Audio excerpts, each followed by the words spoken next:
morning, viewers. You're watching a Newsx. I'm Kriti Mehta. We'll start straight from news coming in from Bangladesh, where voting has begun for one of the most crucial elections in the country. The first since the July 2024 uprising that ended former Prime Minister Sheik Hassina's 15 years of iron fist rule.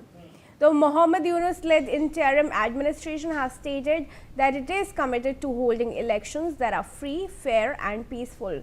To help ensure this, around 500 foreign observers are present, including from the European Union and the Commonwealth, to which Bangladesh belongs. Let's go across to my colleague Brian, who's reporting live on the situation. Brian, thanks very much and a very good morning to you. How is the situation on the ground like? What kind of security arrangements are there? Well, yes, clearly voting is underway in Bangladesh's 13th general elections, the first since the 2024 uprising that toppled long-time leader Sheik Hassina.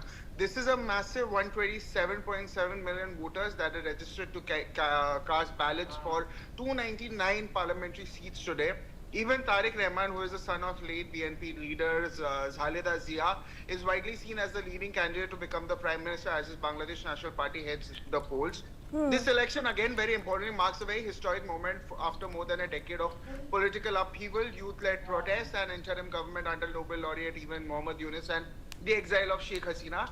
Even this very contest is fiercely competitive with a record number of candidates from major parties and independent vying for power at this point of time, when the voting has started at 7:30 a.m. and will be going till 4:30 p.m. So clearly a very historic and a very important day in terms of Bangladesh elections. Yes. Right, indeed. Brian, continue to stay on with us.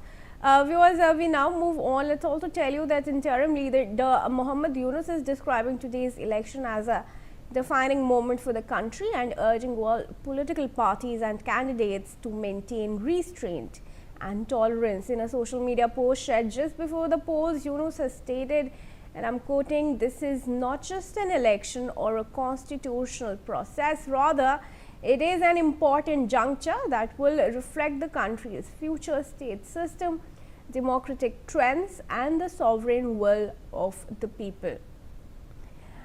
Brian, Yunus has of course put that statement out, but let's talk about what really panned out in Bangladesh in the period where he was the interim leader. Minorities have been attacked and no concrete action really was taken by Yunus regime. Yes, clearly, when he was, he chose to become the interim leader, there was a clear upheaval that was happening in Bangladesh itself. Minorities, unfortunately, they lost their lives, they were killed. In many Hindu temples were also destroyed, were dismantled itself. And clearly the situation became extremely grim.